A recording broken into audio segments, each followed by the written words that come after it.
Welcome back, Changemakers, to the Girl Up Global Leadership Summit, presented by P&G and its brands Always, Olay, and Whisper. We hope you're enjoying the inspiring speakers, engaging activities, and insightful discussions so far. My name is Nishita, and I'm one of your MCs for this event. And I'm Marielle, your other MC. While we prepare for another exciting and packed plenary together, we want to remind you all about the importance of prioritizing self care and well being. To help us do that, we have a special activity where we each create a smart self care goal to practice throughout the summit and beyond. After all, we can't be leaders of change without first being leaders of self. Before we begin, let's quickly go over what a SMART goal is. SMART stands for specific, measurable, attainable, relative, and time based. It's a framework to help you set goals that are clear, achievable, and meaningful. Now, let's break it down. S is specific. What aspect of self care do you want to focus on? Think about a specific area that you want to improve or prioritize during the summit, such as eating well or taking a screen break. M. Measurable. How will you measure your progress? Consider what indicators or milestones you can use to track your self care journey. For example, how many meals did you have, and were they full, balanced meals or healthy snacks throughout the day? A. Attainable. What skills and resources do you have to achieve your goal? Reflect on your strengths, knowledge, and the support available to you. Can you set an alarm to remind you of your meal times, or is there someone nearby who can help you with meal prep? R. Relevant. Why is this goal meaningful to you? Connect it to your overall well being and how it aligns with your personal values and needs. Is eating well also one of your lifestyle goals? Can it be? And finally, T, time based.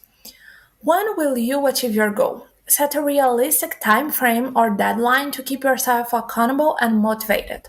Maybe it's the end of each plenary, maybe it's the end of the summit. Do what feels achievable to you. Now, take a moment to reflect on your own self care needs and think about the SMARTS framework. If you're comfortable doing so, we encourage you to share your SMART self care goal for this summit in the chat. We are all here to support and uplift one another in this safe virtual space. As you read through the chat, take note of self care goals that resonate with you or spark new ideas. Hopefully, they can continue to inspire and motivate you. Remember to keep your SMART self care goals in mind as you navigate through the summit. Regularly check in with yourself, track your progress, and celebrate each milestone achieved. Practicing self care is not selfish. It's a vital part of your well being and ability to create change. By taking care of yourself, you'll be better equipped to take care of others and make a lasting impact. We know it's not always easy, so we're proud of you for taking this step towards personal growth. Together, we can build a community of resilient and compassionate changemakers. Remember, self care is an ongoing journey, and it's okay to adapt your goals along the way. We look forward to seeing the chat buzzing with your ideas and suggestions during the entire summit. Be kind to yourself and let's make this summit a transformative experience. And if you're interested in more activities like this, sign up for GirlUp's free online leadership course at girlup.org/girlup101, and you can continue growing as a leader of self with the GirlUp community. Now, on to the plenary. First up is a Grow Talk from Grow Up Teen Advisor Sarah on COVID-19 and the effects of the pandemic on local volunteer projects. And why we need adaptability in times of crises if we want to best serve our communities. Over to you, Sarah.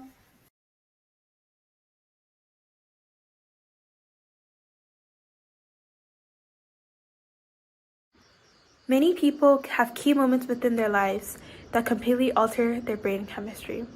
Moments that make us realize the importance of planting seeds that we ourselves might not ever get to harvest. As someone who advocates in a small and underrepresented, underfunded, and underdeveloped country, the COVID pandemic only exacerbated the clear wealth divides, as well as making it even harder to make a positive change within my community. Before the pandemic, schools like mine in Madagascar were pushing students to engage with the community. And through this, I was able to witness, probably for the first time, the positive ramifications of investing into opportunities for those less fortunate. Despite the flaws that existed, it was clear that the country truly cared for all members of all sectors of its society, and there was a growing effort and network dedicated to funding and protecting human rights to education, sanitation, and safety. I witnessed members of my school create sustainable projects that would be passed on to lower grades in the future. I witnessed the dedication and perseverance of Malagasy youth and support organizations who pushed each project to its fullest potential, maximizing its success and thereby uplifting their friends, families, and colleagues in the process. I witnessed a land flourish, and through the consistent effort and the strength of the community bonds, each member of society was heard and targeted. But I also witnessed the rapid increase in homelessness. I witnessed how the look in the eyes of many turned from satisfied to desperate. I watched my community fall apart while attempting to hold themselves together. And as I said before, humans have moments where we realize the importance of acting for causes greater than ourselves. For me and many others, that moment was when I was watching my community and the support that we offered each other fall apart in an attempt to reaffirm our own families and needs during the pandemic. I watched the seeds which my community had spent so much time and effort and had poured so much love into be left barren and unused. It was devastating, and it is undeniable that this event truly changed my brain's chemistry completely. As others took time to heal and recoup, I first started with those who I believe had been forgotten during the pandemic. One of my first bouts of activism was with a shelter for those dealing with PTSD from violence, family issues, and trauma. During this time, I learned the importance of softer skills such as reflection and understanding rather than simply just listening. As I heard stories from women ranging from those that would evoke joy to disgust, I knew from a young age that I wanted to make a difference and serve my community. But like many of us who have just embarked on this journey, I constantly ask myself, how can I serve my community? I struggled to re-engage myself with activism after the pandemic. It seemed that everything was telling me no, and at the time I still thought that every action I took had to be big, bold, and clearly positively impact my community. With time, I grew to understand the importance of small but impactful projects. One project which I am most proud of is my collaboration with Diarinufi, a local book publishing and editorial firm that focused on making stories for Malagasy children about their own culture, folklore, and traditions. It was a small project. However, I took charge because I connected with the values of Diarinufi, and for the first time in a while, I believe that I saw arable land and decided to lead the charge in cultivating a better future for those around me. I saw the appreciation, the awe, but also the disbelief in the eyes of young children who could not believe that their stories were finally being represented in languages that they could actually understand. Each small action accumulated into a large impact. We raised awareness about Diarinufi, its ambitions, and its current successes. We aided them financially in any way that we could. Through the funds that we raised, as well as their own projects, a third generation of Diarinufi books was brought into the world. And in a way, through this one small seed, we have impacted a small portion of Madagascar's future generation. This one small seed has led to one more girl picking up a book, one more boy being inspired to write, one more child feeling truly represented, and one more human seeing hope despite the destruction caused by the COVID pandemic. As I wrap up this girl talk, I want to say a final few words. My time in this world has taught me nothing if not that the world is unpredictable, and often our passions and challenges inspire our future actions. Do not let the outside factors that discourage your ambitions win. Rather, let the moments and individuals who seem to be telling you no fuel your passion and dedication to your projects. Use them as a way to build up your future. Be bold. Tell your stories, and be assured in your dedication and your identity. Thank you. It's a fundamental human right for girls and women to live autonomous lives, building futures for themselves that reflect their innermost dreams and desires. But sweeping attacks on female agency, bodily, intellectually, and otherwise, from Afghanistan to Iran to the United States and beyond, deny girls and women their power and capacity to thrive. Yet, the global movement for gender justice and the right for girls and women to lead full, self-determined lives continues. Whether it's raising awareness in their schools, organizing marches in their communities, or advocating for policy change in their countries, our generation of youth are leading the change in championing a gender justice world for all. Here to help shed light on the power of youth advocacy in achieving gender equality, please join us in welcoming UN Women's Director of Civil Society Division, Lopa Banerjee, where she'll unpack how young people are playing a pivotal role in shaping programs advancing the rights of women and girls worldwide, with Girl Up leader Juliet.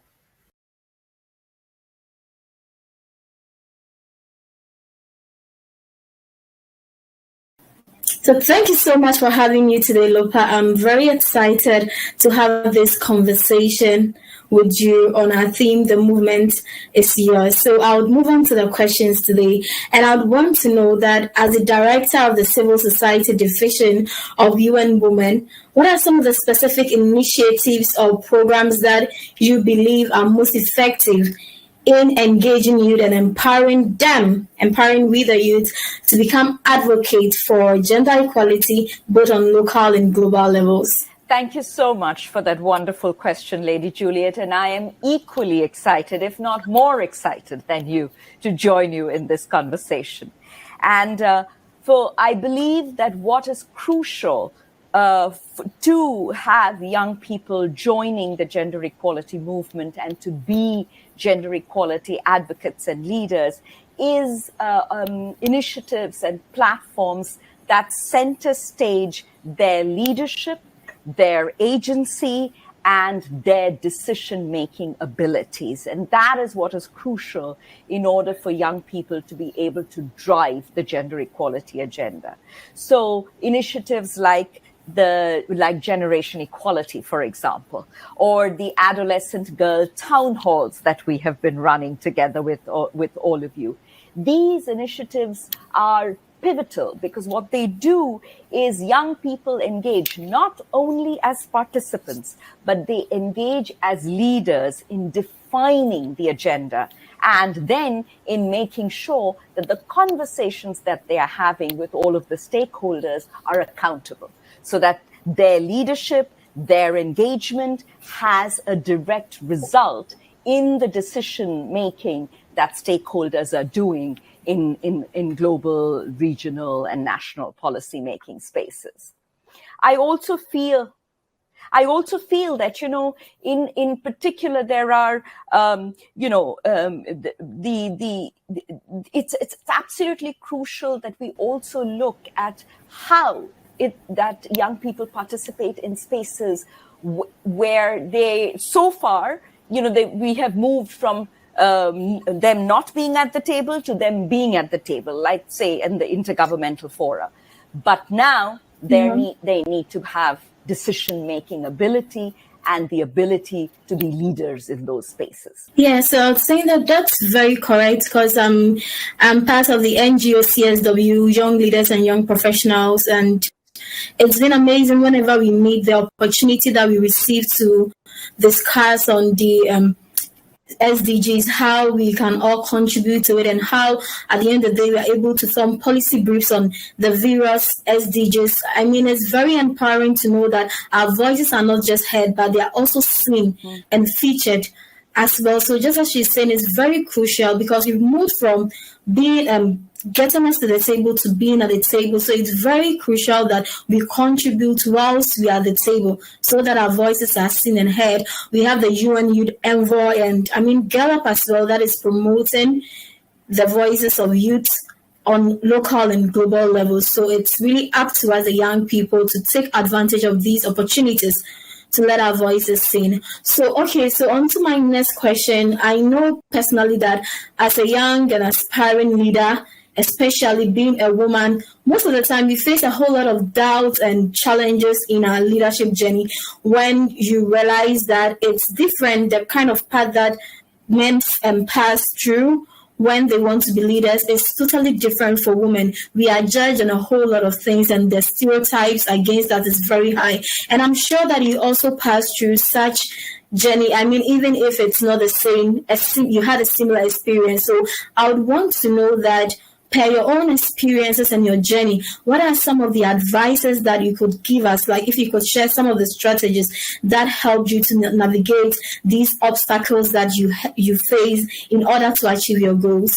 So, for when I was kind of starting my journey, and when I was a young leader or a young activist in this space or a young professional, for me, what was crucial was to build cohorts, to be able to build community, to be able to have with me other people who were either following the same path that I was, or so that we would be collectively together on this path. We could share our experiences, share our challenges, be able to learn from each other. So I think the creation of community, creation of leadership cohorts, creation of journey paths that we travel on together and create these peer networks of support and sharing.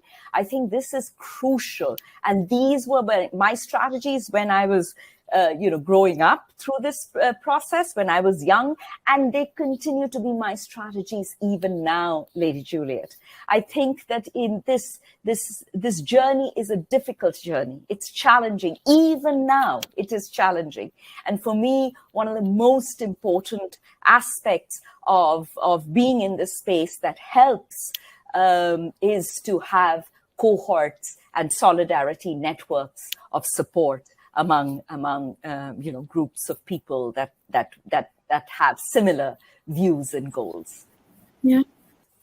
That's very right, because personally, as a young leader, I can personally attest to that. I remember during the COVID-19 era when I had just joined Girl Up regional leader team, transitioning from a club leader to a regional leader, and we had our plans set out, and boom, there was COVID-19, something that was not anticipated, and now we had to move to the virtual platform. Most of us were not conversant with it. It was very new to us, but because we had a community of teen advisors, coalition leaders, and regional leaders, we were all able to come together. I remember in Sub-Saharan Africa, all the regional leaders came together and said, listen, we are going to have various Zoom discussions with people. So you identify 2 people in your country for me. I also identify people in my country for you. I'll speak to them and we host them on a Zoom platform. And we are going to moderate tentatively so that everybody has a chance to do something. And it was very great. After that, I was empowered to that, and I was able to host the Unraveling Virtual Youth Summit, where we raised about 180 young people across Africa on 3-session basis, and the impact that it had was something that was very surprising to me as someone who had just joined in as a regional leader and wasn't conversant with a virtual platform. So I can personally attest to how communities, empower us and bring out the best in us as young people. And also, I would want to know how you perceive the role of youth advocacy in the fight for gender advocacy, in the fight for gender equality, and then some of the specific contributions that you believe that we, the young activists, bring to the table. I think that young people, when they are part of the gender equality agenda, their ambition setting for the agenda is much higher.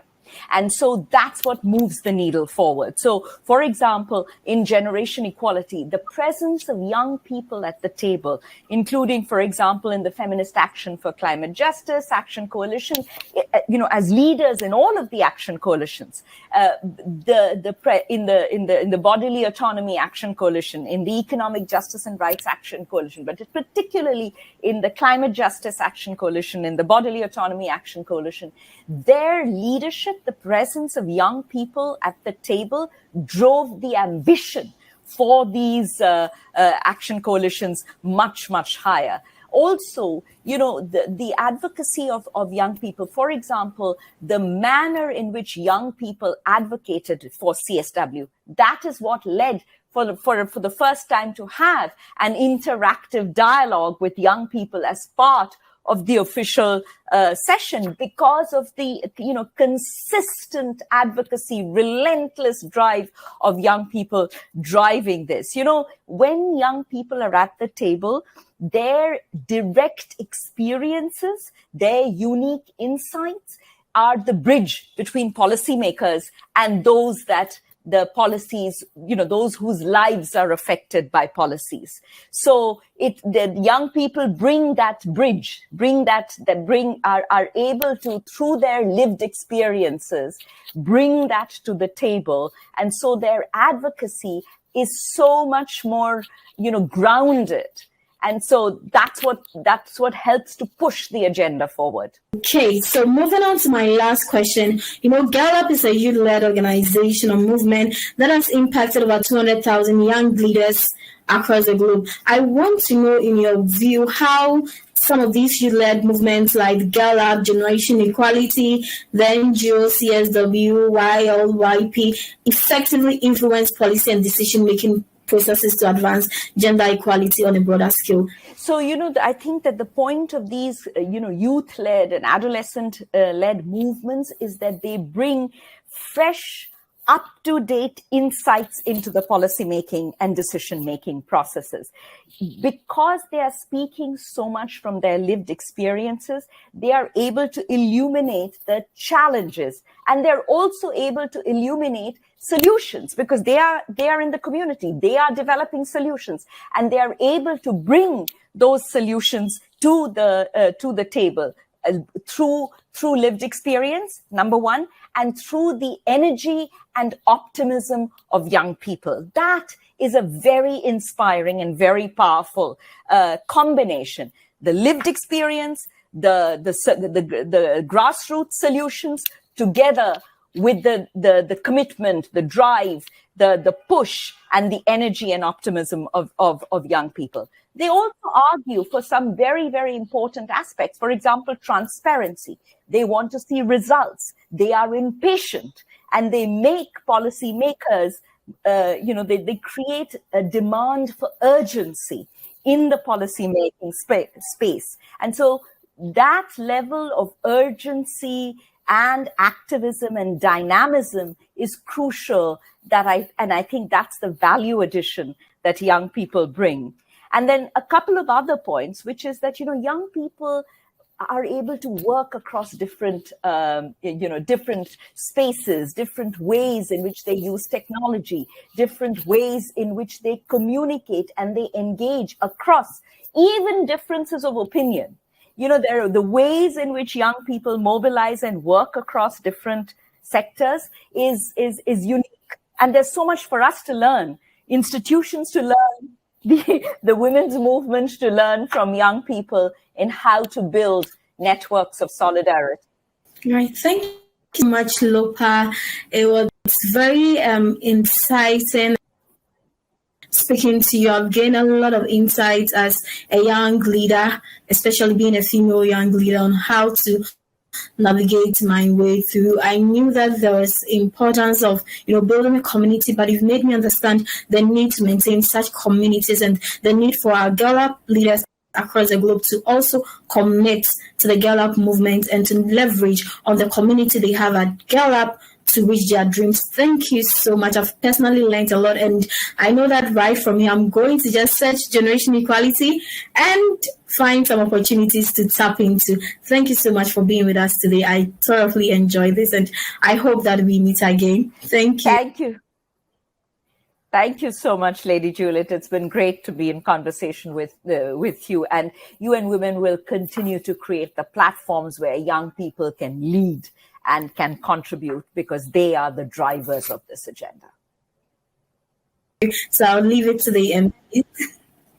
All around the world, girls and women are disproportionately impacted by humanitarian crises, from unexpected earthquakes to civil conflicts. Yet these brave leaders demonstrate incredible resilience in the face of adversity. In a one-on-one conversation, Girl Up Turkey leader Selin and Girl Up Sudan leader Ragdan explain how we can continue to support youth activists and their activism amongst complex humanitarian situations.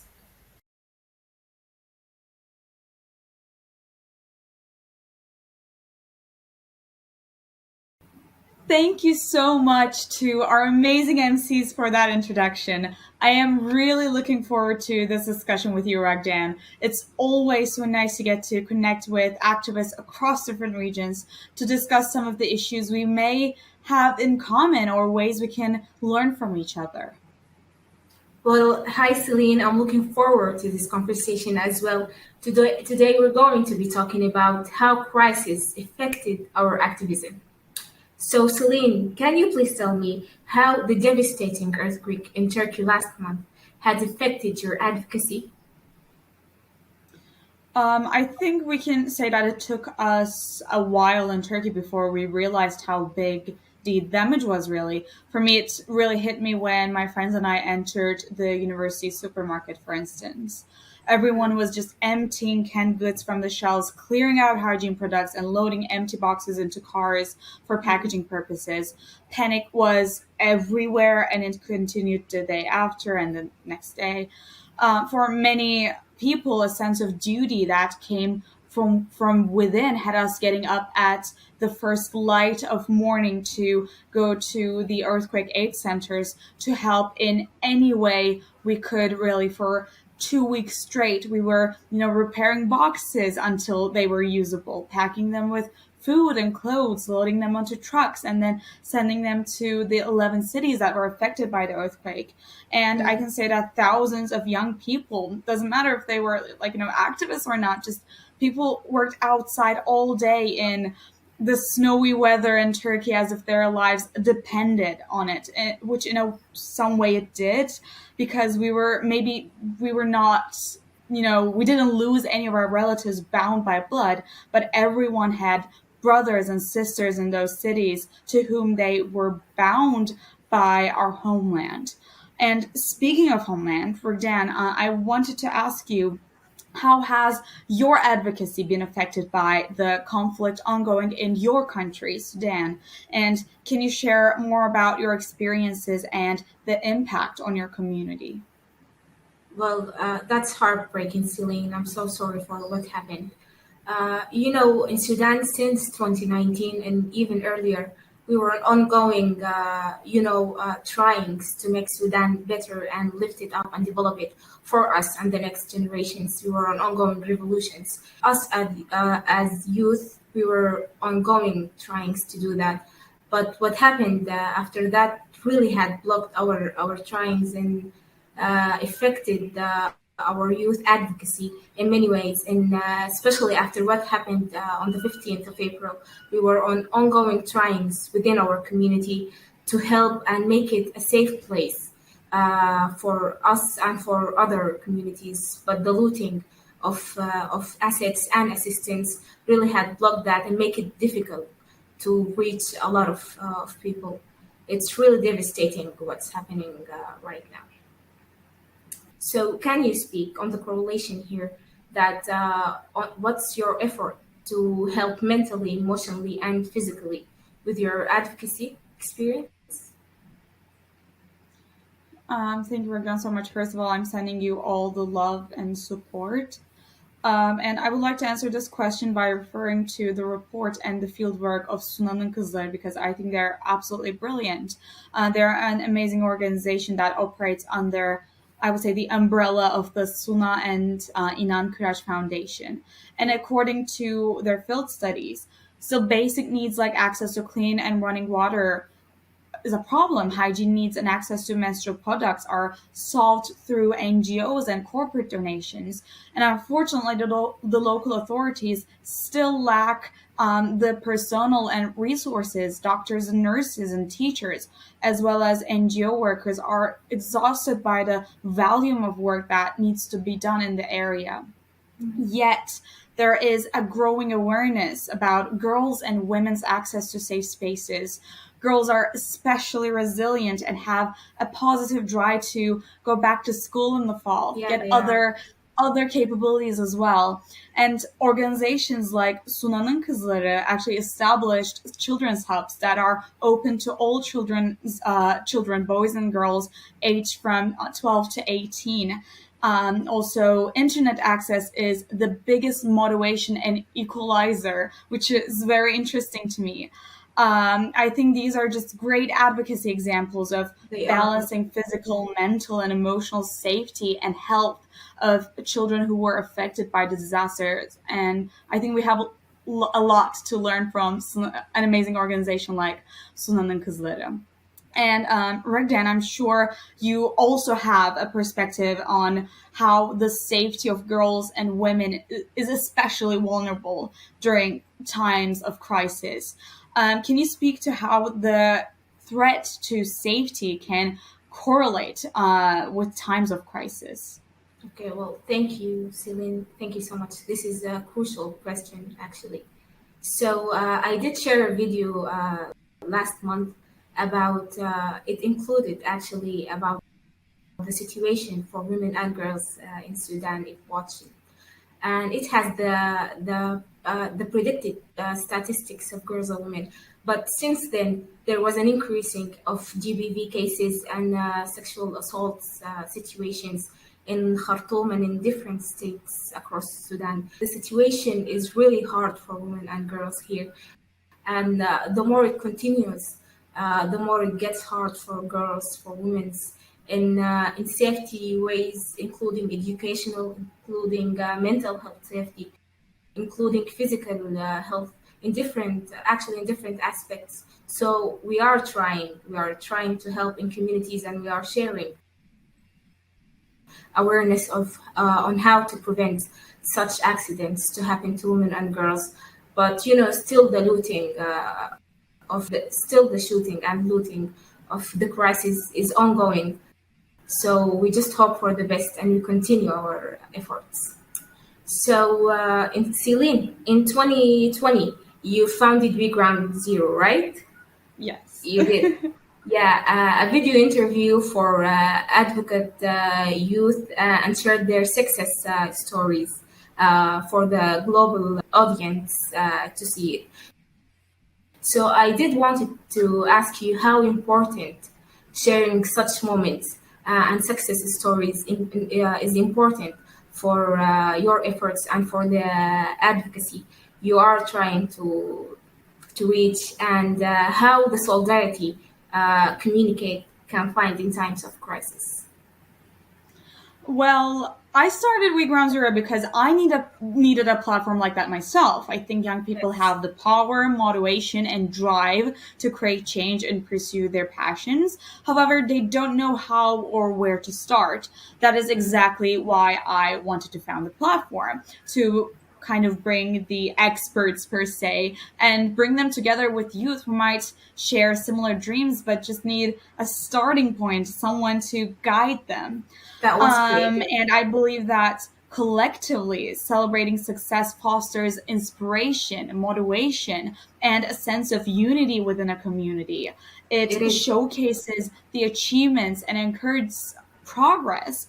And especially in times of crisis, the solidarity formed provides a sense of support, hope, and resilience. It enables communities to counter obstacles together and work towards a common goal. Just finding that inspiration.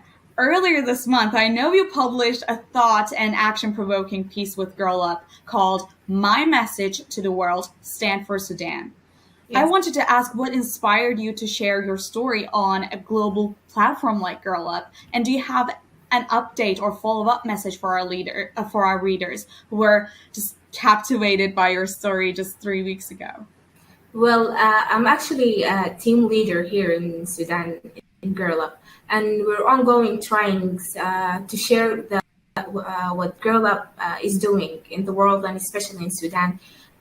So I did find this an amazing opportunity to hear my voice because Girl Up platform is amazing.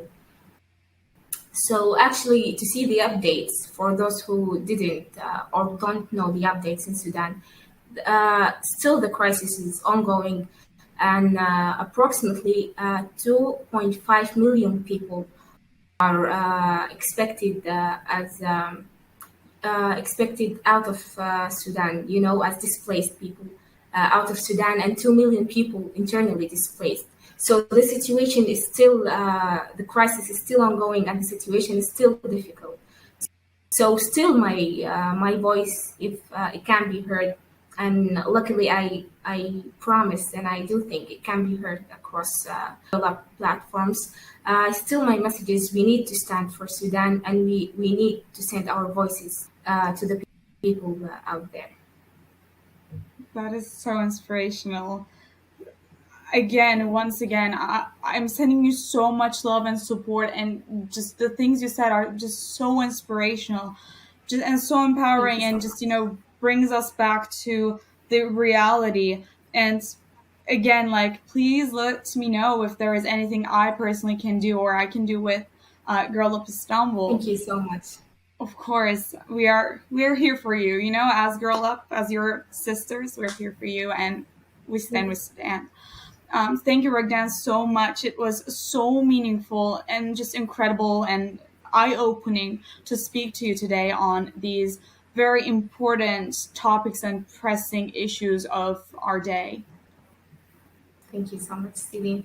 So, often in times of crisis, like humanitarian aids deploy from the international community to help. So, considering the global power dynamics and history of imperialism, so what approaches to these cross-cultural integrations do you think are vital to you, truly respectfully, responsibly, and meaningful humanitarian humanitarianism? Well, I think cross-cultural interactions should be approached with an open mind for sure, with cultural sensitivity and being open to listen each other and learn, but more importantly, unlearn from each other's experiences, lived truths, and ideas. And I think it is absolutely vital to foster respectful dialogues for meaningful humanitarian efforts. Well, I do think that too, because the humanitarian aids, it really gives you the sense that the global awareness of the crisis that's happening is heard, and that the global aids is really giving us that people are sharing their emotional thoughts and physical thoughts. So I do think it's important, but still the looting of humanitarian assistance and the looting of humanitarian assets here in Sudan actually make it a bit hard to get to the people it meant to be. But you know, it is hard times here in Sudan, and we do pray for the best in Sudan and in Turkey.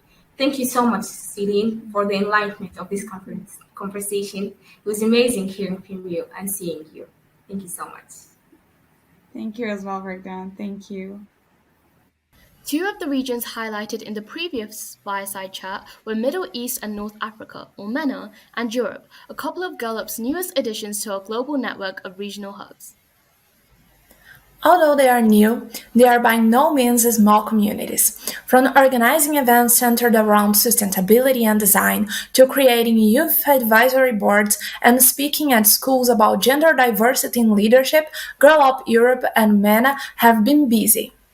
How exactly? Let's find out by extending a warm welcome to Girl Up CEO, Melissa Kilby, and our two regional leaders from Europe and MENA, Zaina from the United Kingdom and Malavika from the United Arab Emirates.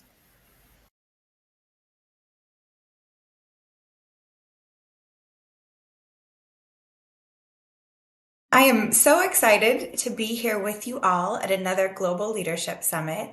And most importantly, I am excited to talk to two of our Girl Up leaders, Zaina and Malavika. So nice to be with you both today and so excited for this conversation. So Zaina, I want to start with you. We're just going to jump right into this. How has being a part of Girl Up influenced your understanding and engagement with youth activism? I've definitely picked up on the fact that it takes a lot of courage and a lot of trust in yourself. I think a lot of youth activism comes from just starting from somewhere, and it's always quite daunting sometimes doing it on your own. But I realized that, like, when you sort of have a backing with something like Girl Up, and you can see firsthand that there's so much that has happened years before you've even started, it does definitely give you that push and that confidence that, like, you can start something all by yourself.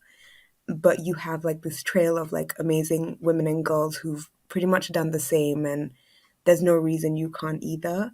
So I think it's definitely given like a very welcoming sort of platform into youth activism, and one that you can share with whoever I else love you that. meet in the Courage is community. a big part of this, and people don't talk about it that much, but hopefully being a part of the community helps build that, right? That's great. Malavika, how about you? What have you gained from this? Everything Zaina said, but along with that, I think just uh, just specifically about gender activism, my understanding of gender and feminism, it has evolved through the years. And when I was 9, I remember telling a boy in my class that crying was only for girls because girls were weak.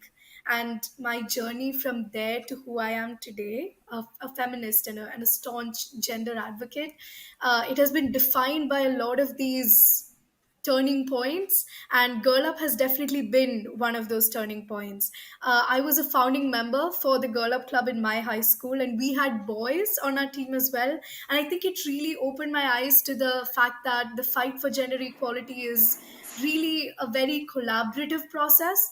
And Girl Up as a whole just made youth activism much more democratic, much more accessible to me. And just every one of us on that team, that Girl Up team, we knew that our voices and our deeds actually had the potential to reach somewhere because of the platform that we got from Girl Up. I love that. It is an evolution, isn't it? And who comes along on that path, on that evolution, and informs it. I love that. Well, Malavika, speaking of the club that you founded, what are some of the accomplishments and initiatives that you're proud of that you and your fellow Girl Up leaders have been able to accomplish? So we started Girl Up at high school during my senior year there. So that was maybe, I think, February 2022. And because we were in the home stretch of our time at high school at that time, all we could really do before leaving was create a conducive enough environment and sort of pass on that torch, if you will, to our junior students. So so with that club, I had to leave because I left high school. But after that, I had some personal involvements with Girl Up Mena in the past year. One of them was appearing as a guest on Girl Up Dubai's podcast, and acting as a judge for Girl Up Northern Emirates feminist case competition. And the connections that I forged and the community that I found within Girl Up Mena region, it also really helped me in a lot of external endeavors that I believe sort of speaks to the spillover effect that Girl Up can have. So my youth media organization, it was a programming partner with Younger 2022. And the main reason for that, the main way that I got to know of that opportunity was through Girl Up. And we were also able to extend our impact in gender and feminist journalism because of that. Additionally, my role of advisory board member for Born This Way Foundation, that also happened through Girl Up. And I think this really speaks to sort of the external transnational impact that Girl Up is creating even beyond the realm of gender equality. It is a platform, right? And a great way to connect to many other, areas of youth activism. And I love that your experience has extended beyond high school. We hear about that so many times of like, okay, when I'm done with school, what's next? But I'm so glad to see that as you are progressing through your life, Girl Up is with you. Zaina, what are some of the accomplishments that you're proud of? So I think a massive one is one of Girl Up's alum in Kazakhstan. Her name is Alua, and she and some of her friends around Central Asia are actually developing an app around culturally responsive sex education content. And what I really find admirable about that is the the importance of focusing on the location and focusing on what people can relate to, and they're adapting it towards language and culture and towards youth and towards gender as well, and trying to make it as inclusive as possible. Because I think that when you talk about gender inequality, it's not just about girls and it's not just about women, it's about everyone understanding it and making information accessible to everyone as much as possible. And I think that's why it's such an accomplishment, because even though it's a project that they're developing now, it's going to have massive long-term effects on so many other people, and it's going to be a part of conversations and debates and learning and even like arguments. And the only way that you can do that is just by sharing a bit of information to start off with. So yeah, that's one of the biggest accomplishments I can talk about. Yeah. I think the regional learning and the opportunity that, yes, there will be reach outside of that Girl Up group, but what about the reach across Girl Up, right? I want to see these resources. I want to make sure that our clubs all around the world get a chance to take a look at those. And I know that's happening everywhere. And so I think that's another one of the beautiful impacts of this community is just how we all learn from each other and learn how to do those adaptions and some of those other pieces. So thank you so much for sharing. Zaina, I want to come back to you. You thinking about your own experience with Girl Up. Is there a specific or story or example where connections that you formed in the region kind of just really helped you spark something, right? That made a difference in advancing gender equality. Let's talk about those connections. So I think one of the biggest ones is after we relaunched Girl Up UK as an Instagram account. And while it was a little slow to start off with, I think the more we started creating content and the more we started focusing on very specific topics, it could be sports, it could be climate change, it could be STEM.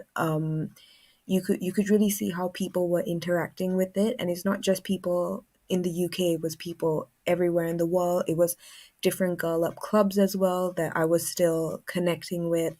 And I think when you talk about connections, it's a very intimate way of connecting over subjects that are so sensitive but also so close to people.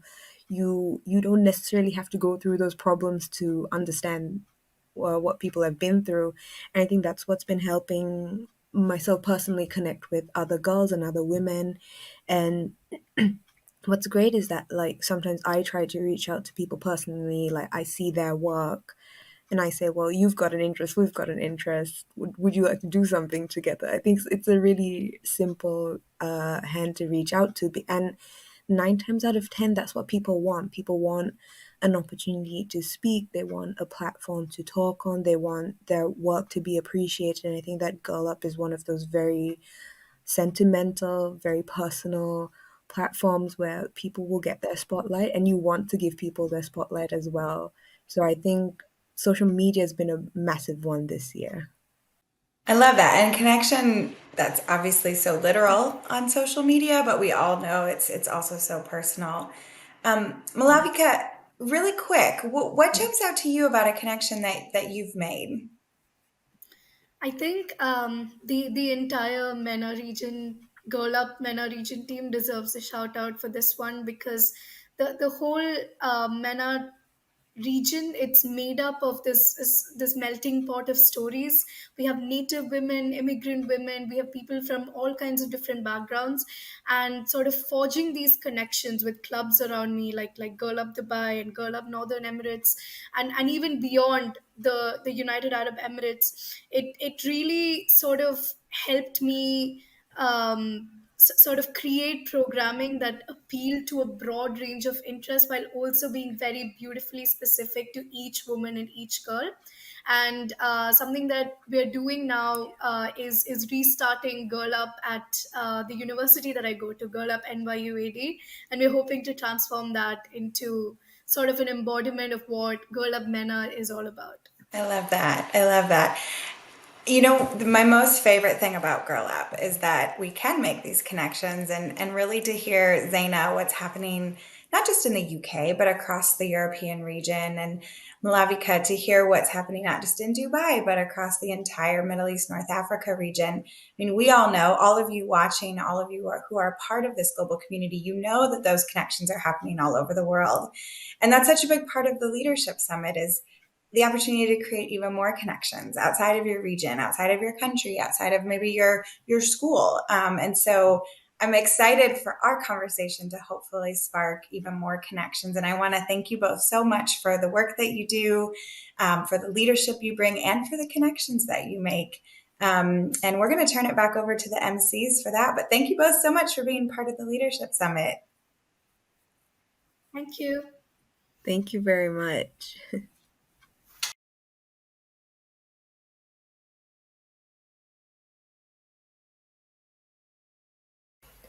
We hope you're all having a fantastic and inspiring time so far. I know we are. Before we continue with our inspiring lineup of speakers, we would love to take a few minutes to do an interactive leadership activity together.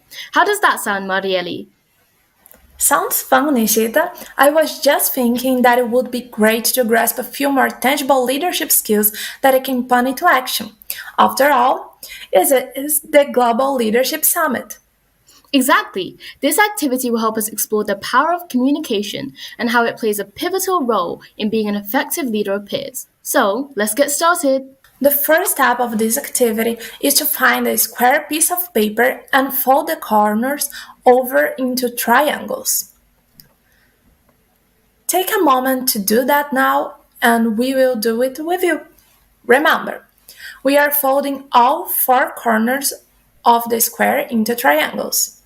Great! Now that you have your folded paper, it's time to engage your observation skills. Look at the folded paper in your hand and count how many shapes there are altogether. Excellent! Now, let's take this activity to a global level. Please share the number of shapes you see in the chat, and let's see how many answers we've come up with. While you're sharing your responses, we want to highlight the 7 important communication skills that are essential for effective leadership. These skills include communication tone, active listening, transparency, clarity, open body language, the ability to ask open-ended questions, and receiving and implementing feedback. These skills play a crucial role in building strong connections and resolving conflicts. Now, let's put these communication skills into practice. Imagine you are in a scenario where you and another person have counted different numbers of shapes on the folded paper. How would you approach a conversation about your different perspectives? Oh, I have an idea, Marieli. Let's roleplay a conversation to demonstrate how we can navigate a conversation with some of these communication skills you mentioned earlier. I love that idea, Nishita. I see 5 shapes right now. You too, right? Actually, I see 7. You are seeing 7 and I'm seeing 5. Really? How? Can you tell me more about your perspective? Of course, Marieli. I observed that some of the folded triangles overlap, and I counted those as separate shapes. I'm not seeing what you mean. Would you mind explaining further? No problem. So, you have one shape here, another here, another here, another here. That's 4. When you turn it around, these 2 make another shape, and these 2 make another triangle. And altogether, you've got a square. So that's 7. Would you like to maybe try and see if that helps? Oh, yes, I see it now. Thank you for taking the time to show me. My pleasure. I would love to hear your perspective too. How did you count the shapes? I only counted each of the triangles as a single shape, which might explain the difference in our counts. It's interesting to see how our perspectives can vary, but we can find a common understanding by discussing our observations in more detail. By using active listening, listening attentively and responding reflectively, asking open-ended questions that encourage further conversation, and maintaining a respectful tone throughout without getting angry or defensive, we were able to have a constructive conversation about our different perspectives. And when I was being transparent about not understanding how Nishita arrived at her final number of shapes, asking for more clarity in the situation, and then implementing the feedback she gave me on the counting process, we perfectly exemplified how communication skills can bridge gaps and foster deeper understanding. Absolutely. Although this was just a minor activity, the communication skills we implemented are essential for resolving conflicts and creating an inclusive and supportive environment for everyone on a much larger scale. Each person brings a unique perspective to the table, and through open dialogue and compassionate consultation, we can harness the power of diverse ideas and work together towards new innovative solutions. As we bring this activity to an end, we encourage you to keep practicing these communication tips in everyday interactions and strengthen your skills as leaders of peers. And if you want to gain even more leadership skills, don't forget to sign up for Grow Up Academy at growup.org/growup101 to enroll in our free online leadership course with Grow Up leaders all around the world. After all, collaboration and inclusion are the key ingredients in effective leadership. Speaking of collaboration and inclusion, next up is a fireside chat with two game changers, football player and coaching team member of La Nuestra, Lucy Martiarena, and Girl Up Teen advisor, Maria Jose. They uncover how we can work together to use sports for a purpose when creating long-lasting social change and a more inclusive athletic industry for people of all genders. This session will be in Spanish, but you can turn on closed caption for subtitles in 16 languages, including English. ¿Vamos?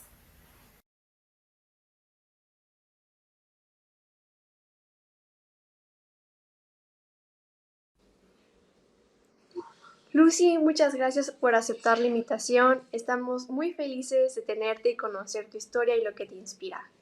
¿Podrías contarnos cómo el colectivo La Nuestra Fútbol Feminista y de qué manera La Nuestra ha cambiado la forma en que ves los roles y normas de género? No, de nada.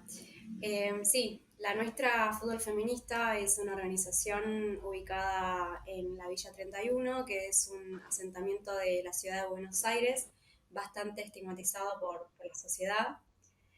Bueno, en la organización jugamos al fútbol, mujeres y disidencias. Somos alrededor de 300, 400 niñas, jóvenes, adultas en la organización. Y estamos hace 15 años aproximadamente. Ahora en noviembre cumplimos 16. Bien, con respecto a la segunda pregunta de los roles de género, yo estoy en la organización desde que tengo 10 años, ahora tengo 22, y crecí con la organización. Entonces, nosotras nos dividimos para poder contarnos en 4 ejes que tienen que ver con el cuerpo, territorio, vínculos y lenguaje. Con respecto al cuerpo, como mujeres deportistas, futbolistas, por lo general se espera que la mujer sea determinada, el cuerpo de la mujer sea de determinada manera, y una jugadora de fútbol, por ejemplo, el cuádriceps se desarrolla más, es más grande, entonces poder mostrarnos y contarnos y poder entendernos como jugadoras deportistas, y decir que nosotras, nuestros cuerpos son así o que hay diversidad de cuerpos, es súper enriquecedor para la organización. Y con respecto al territorio, claramente, como en muchos lugares, los espacios son ocupados por varones. Entonces, la cancha, como, como dentro del barrio es una de las más importantes, fue muy difícil poder ocuparla, digamos. Y básicamente fueron muchos años de lucha por tener un territorio para poder jugar. Eh, Hubo muchísimas peleas en el medio, es decir, tenías afuera a varones gritándote anda a lavar los platos, o vos no podés jugar a la pelota, o el fútbol no es para mujeres. Una vez empezaron a tirar piedras porque no querían que jugáramos a la pelota, entonces vos ahí te pones a pensar que nosotras estemos jugando, si yo, Lucy, de 10 años, poder ver a mujeres luchando por un espacio, rompe un poco con los estereotipos de que las mujeres no pueden jugar a la pelota, de que el rol de la mujer es ser madre, estar en la casa, o sea, rompe con ese esquema, digamos, que la sociedad espera que tengamos. Eso con respecto al territorio. Después con el lenguaje, nosotras encontramos y nos gusta tener como un lenguaje propio, es decir, que no tiene nada que ver con el discriminatorio, un lenguaje que pueda incluir a todos, y siempre, siempre con el amor, digamos. Y con respecto a los vínculos, también entendemos mucho que todo lo que hicimos fue gracias a lo colectivo. Nosotras tenemos una frase que se llama "me paro en la cancha como en la vida", y es justamente eso. O sea, no se puede ganar un partido sola. Entonces, yo veo la organización también como un espacio de contención y poder sentirme segura cuando hago un deporte es gracias a la nuestra, digamos. Una va, si se siente sola, sabe que no lo está, y está como siempre acompañada, y la nuestra para mí se va construyendo a lo largo de estos años, siempre en base a eso, a que estamos juntas, digamos. Y bueno. Claro, me imagino lo difícil que ha de haber sido para ti, pero también todos los obstáculos que has enfrentado y la manera que lo has hecho, la verdad es que es algo muy admirable. Y hablando un poco sobre las cuestiones sociales y las expectativas que tiene la sociedad, ¿cómo influyen las expectativas sociales de feminidad y masculinidad en la participación y representación de las personas en los deportes? Hoy en día lo femenino y lo masculino en el deporte está puesto mucho en tensión. ¿Qué es ser femenina? O ser femenina, para ser femenina tenés que tener tal cuerpo o vivir de tal manera. Entonces, creo que es re importante poder hablar sobre que hay que romper con este esquema y que... Ay, me perdí, me repetí de nuevo la pregunta. Claro. ¿Cómo influyen las expectativas sociales de feminidad y masculinidad en la participación y representación de las personas en los Claro. deportes? Claro, sí. Hoy en día, bueno, como dije hace un ratito, lo masculino y lo femenino está repuesto en tensión en el deporte. Eh, Nosotras desde la organización siempre, bueno, como mencioné hace ratito, nos ponemos a pensar y decimos que ser femenino no es tener determinado cuerpo, ser masculino tampoco, y ni hablar que siempre en el deporte por lo general, más que nada en los deportes de alto rendimiento, hay mucho binarismo. Entonces, poder hablar sobre estos temas para mí es re importante. Y, y nada, históricamente la educación física para las mujeres fue muy difícil.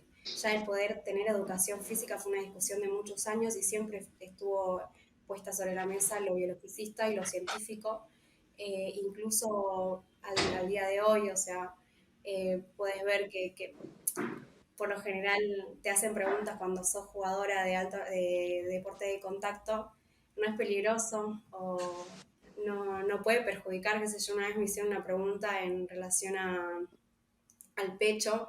O sea, yo ahí me puse a pensar y digo, claro, porque por lo general está esta idea de que nuestra función vital como mujeres es ser madre. Entonces ahí te pones a pensar y decís, no, eh, eso no es así. Y hasta, bueno, yo creo que ahí tiene que ver mucho en por qué se piensa o de dónde sale, y puedo hablar sobre los medios de comunicación, que creo que es algo que podemos hablar también más adelante. Sí, claro. Creo que mencionaste algo muy importante, la importancia de la educación y tener las bases de, no sé, un código o algo que nos ayude. Y continuando con esto, ¿cómo puede la integración de la educación y la perspectiva de género en los programas y equipos deportivos contribuir a un entorno más inclusivo? Yo creo que con la nuestra hablamos mucho de que los espacios deportivos y los clubes deberían tener perspectiva de género. Eh, bueno, ahora se me viene un poco a la mente algo que hicimos hace poco con Girl Up, que tiene que ver con la justicia menstrual, y nos poníamos a pensar con varias de la organización esto de la importancia de que haya espacios seguros para poder hablar sobre diversos temas, entre ellos la menstruación, sobre nuestros cuerpos, y que la falta de ESI en bastantes clubes, en casi todos, la perspectiva de género en, en los espacios deportivos, la ESI en las currículas de educación física, creo que está muy poco presente, y es por eso que hoy en día existen un montón de problemáticas como la inclusión de las personas trans en el deporte. O sea, no hablo solo de que puedan acceder a deporte de alto rendimiento, sino que no pueden acceder en su mayoría a su derecho al juego. Y creo que tiene que ver mucho con esto y es re necesario poder tener espacios deportivos con perspectiva de género para poder jugar una de manera segura y poder estar eh, en un espacio de contención y no solamente, o sea, ser vista como un objeto que juega, digamos, en los clubes, por ejemplo, que suele pasar mucho eso, que las deportistas son objetos que se negocian y quieren seguir haciendo lo mismo que con los varones, digamos. Y eso es un poco lo que la nuestra discute mucho.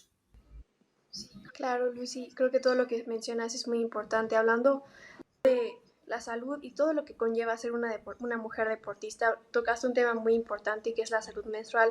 Y me gustaría preguntarte, ¿qué es la educación sexual integral o como mencionaste, ESI?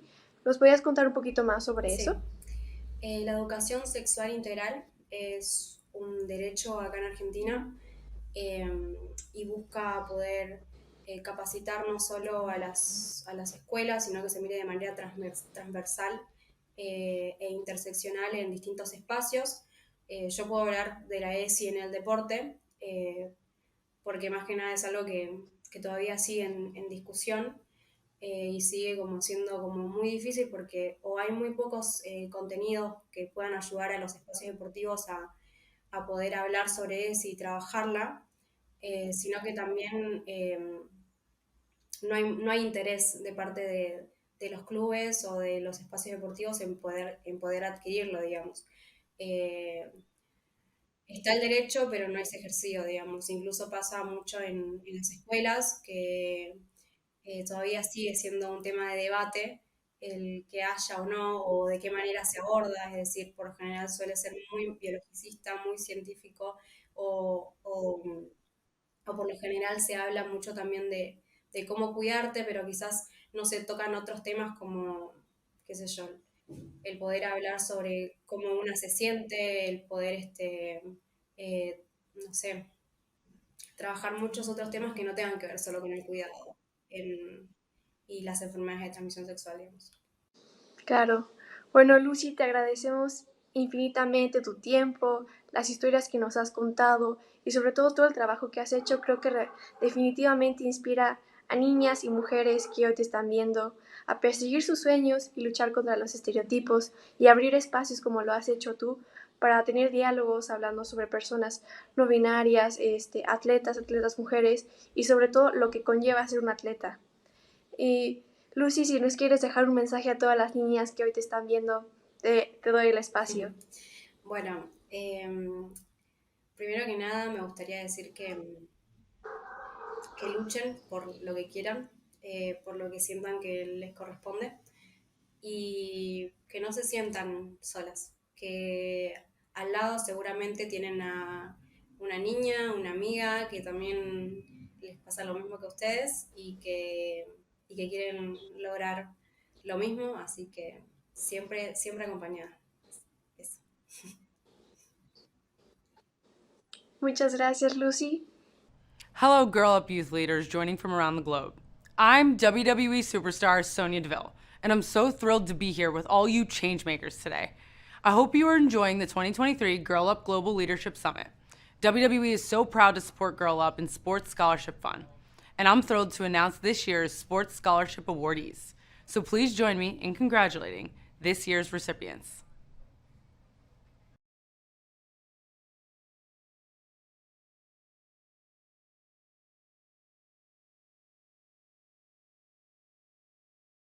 Congratulations to all our sports scholarship winners! We can't wait to see the Sports for a Purpose projects you create to level the playing field and build a more gender equal world. For our final session of Plenary Two, we are so honored to have author, historian, and activist Dr. Nina Ansari join us as we explore the impact of feminist risings throughout history and the courageous young people, such as the schoolgirls in Iran, who are currently speaking up against threats to gender justice in their home countries and beyond. Welcome to the summit stage, Dr. Nina Ansari and Girl Up Teen Advisor Dira.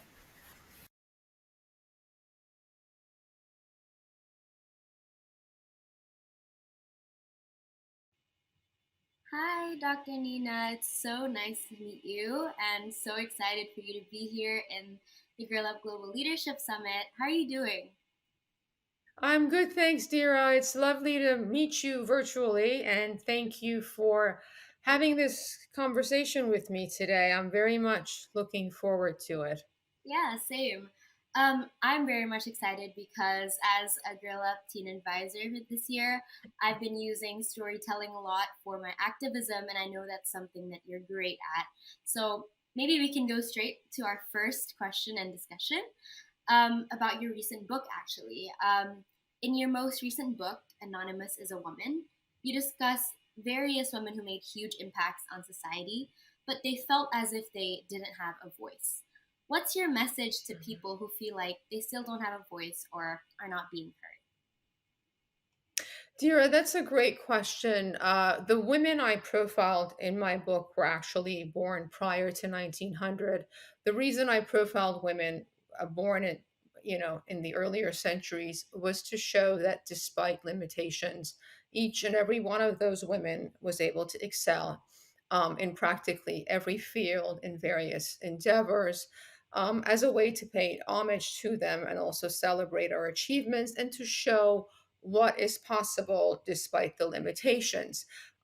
Thankfully, today, because of technology and social media, it has enabled even the hardest to reach voices to be heard. Even in societies where there is censorship and repression, we still have the ability to amplify the voices of those who are living in vulnerable and marginalized communities, those who are living in oppressive societies. So the more we raise awareness and amplify those issues, the more we are able to create ripple effects across borders. Thank you so much. I personally am really in awe at the fact that the women you profiled were, I guess, from different generations than me. And I get to see how, although times have changed, sometimes a lot of the things us women go through are pretty similar despite different contexts. And relating to that, I also noticed that a major challenge with advocacy, in particular, also gender justice advocacy, is that it moves in waves, especially in relation to what's in the news cycle. How do you think we can transform social justice moments into sustainable and collective community movements? Dira, a perfect example of transforming social justice movements into sustainable collective community movements is the recent Woman Life Freedom movement in Iran, which began back in September due to the horrific killing of Kurdish Iranian woman Masajina Amini for supposedly being improperly veiled by Iran's morality police, which spearheaded the Woman Life Freedom movement that has gained momentum and continues 10 months into Iran's freedom movement. And a large component of the life that this movement continues to fuel is because of the Iranian diaspora, as well as the global community amplifying the voices of this movement. So when you have injustice in one corner of the world, the way to keep it going is for international outrage, for international outcry, and to do online advocacy, create online advocacy groups, not only just to raise awareness, but for the purpose of encouraging others to do the same. We saw the same thing happen, if you recall, with the horrific killing of George Floyd as well, which brought issues of racism to the forefront. So I think keeping the spotlight on a movement that is particularly relevant, that many people around the global community can identify with, specifically when it's concerning gender justice issues, in discrimination against women, against ethnic minorities, racism. I think it's important to keep the spotlight on those issues and turn it into, as you said, a collective and sustainable movement. Right, thank you so much. I think it's also very important that we focus on these things that are relevant to us as well. And as an Indonesian girl, I see that there's lots of change in the, I guess, activism in my country and how it affects us young girls to be empowered and help out as well. And although progress on women's rights isn't a guarantee, in fact, has been backsliding in many countries, including my own in certain times, it has been inspiring, such as what we see in Iran, like what you talked about. On that note, how do you think us girls and activists can stay vigilant in protecting the rights that we do have while still keeping an eye on said progress? Dira, that's a great question. And you mentioned you come from Indonesia. I come from Iran. And I grew up in pre revolutionary Iran where women had, been afforded rights and opportunities. And I saw how those rights and opportunities were taken away virtually overnight. And we've seen similar situation more recently in Afghanistan. So anytime there's setback, those are powerful reminders for all of us not to be complacent, particularly in our assumption that progress is linear when it comes to women's rights. One of the most effective tools for countering the worrisome erosion of women's rights is advocacy. Advocacy has the potential to bring attention, specifically in societies where there's repression, where there's backlash, severe backlash against women's rights. And another critical way is by pushing for legislative change and promoting effective implementation of the legal framework. But more importantly, is for us to show solidarity not only with women's rights activists in those regions that are suffering tremendously due to archaic gender policies of the government, but also to defend the women's rights activists. Why do I say defend? It's important to defend them, not just show solidarity with them, is because in oppressive countries such as Iran and Afghanistan, women's rights activists suffer harsh repercussions for using their voice, for advocating for justice. So I'll give you an example just so our audience has insight into how harsh the repercussions are. Just a few years ago, prominent Iranian human rights attorney Nasrin Sotoudeh was handed a 138-year prison sentence simply for defending young girls in Iran who were peacefully advocating against the compulsory veiling laws.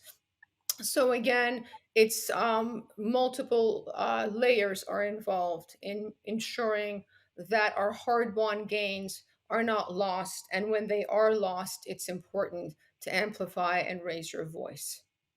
I agree with everything you said. And you mentioned that you lived, in pre-revolutionary Iran, and I'm sure that you've seen a lot of change in the way the community also reacts to different issues regarding gender justice or beyond that. With the power of social media, I also know that storytelling can progress into something even more powerful. So I was wondering, how have you seen activism change in times of social media, especially when it comes to women's rights movements in Iran? Dira, digital activism, in particular, smartphones, technology, have completely transformed the way political events, movements, rallies, and protests are organized, mobilizing thousands of supporters around the diverse range of causes. In particular, hashtag activism has been able to influence media coverage. It's able to inject new narrative and also change the narrative. In a digital world, we are able to connect with our collective peers. It has, thanks to technology, the world is a much smaller place, empowering and inspiring an entire generation to act in rather unprecedented ways in human history. It has created space for civic engagement, for dialogue.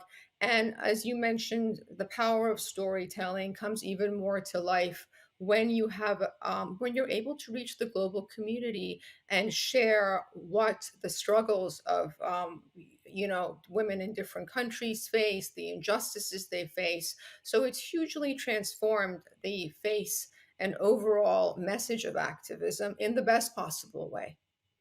Thank you so much. I also agree that storytelling isn't just, escapism, but a bridge to the corners of the world that isn't getting exposure, and also to uplift the voices of individuals from different backgrounds and perspectives, and to create inclusive spaces for diverse dialogue. So thank you so much, Dr. Nina, for You're welcome. And I also wanted to add, when you mentioned the power of storytelling, I wanted to let our audience know how storytelling is a crucial component for women's rights and for achieving gender equality. Has the potential to forge connections, to empower and inspire above borders, and to also expand our knowledge and our understanding, specifically having to do with various historical and cultural complexities of what essentially constitutes varying definitions of womanhood. Thank you so much. Again, thank you so much for your time. Thank you so much for everything you do. And I'll pass it back on to the MCs. Thank you. Thank you, dear. It was a pleasure speaking to you. As we reach the end of this impactful plenary, let us take a moment to reflect on the inspiring discussions we have had today. We have delved into the realm of youth advocacy and gender equality and recognized the immense power within each of us to be agents of change. Throughout this event, we have witnessed the strength and resilience of young girls and women who have demonstrated unwavering determination in the face of challenges and crises. Their activism has reminded us of the transformative impact that can be achieved when we unite our voices. But our journey does not end here. It is crucial that we continue to foster collaboration and provide platforms for young leaders like you to connect and amplify your voices. That's why we want to take a moment to highlight Girl Up's free community platform, a space that provides Girl Up leaders like us the ability to communicate, collaborate, and support each other, regardless of where we are. This incredible virtual platform offers a variety of opportunities for us to engage, such as joining interest groups to drive collective action or accessing the global club map, where we can find clubs near us and connect with fellow Grow Up leaders. It also provides a place to enroll in Girl Up's interactive leadership course, submit monthly club reports for a chance to be featured in Girl Up's social channels, and so much more. Take a peek at growup.org/growup101. Let us take full advantage of these resources and continue to uplift and amplify the voices of young advocates, aka each other. Together we can create a future where every girl and woman can thrive, free from discrimination and inequality. We want to express our deepest gratitude to our esteemed speakers and panelists for sharing their invaluable insights and experiences with us today. Your wisdom and expertise have enriched our understanding of gender equality in human rights, sports, and public health in the past, the present, and the future. Lastly, we want to extend our heartfelt appreciation to each and every one of you for being here today and for your unwavering commitment to making a difference. Your presence and dedication are a testament to your passion and determination. Let us carry this spirit of this summit forward as we continue to champion gender justice in all that we do and become the dynamic agents of social change we already are. Thank you all for your active participation and for being the change our world needs. Together, we can create a brighter future for all. We will be back in a few short hours for the final plenary of the Grow Up Global Leadership Summit presented by P&G and its brands Always, Olay, and Whisper. For now, youth attendees, enjoy the next round of workshops starting now. Stay tuned!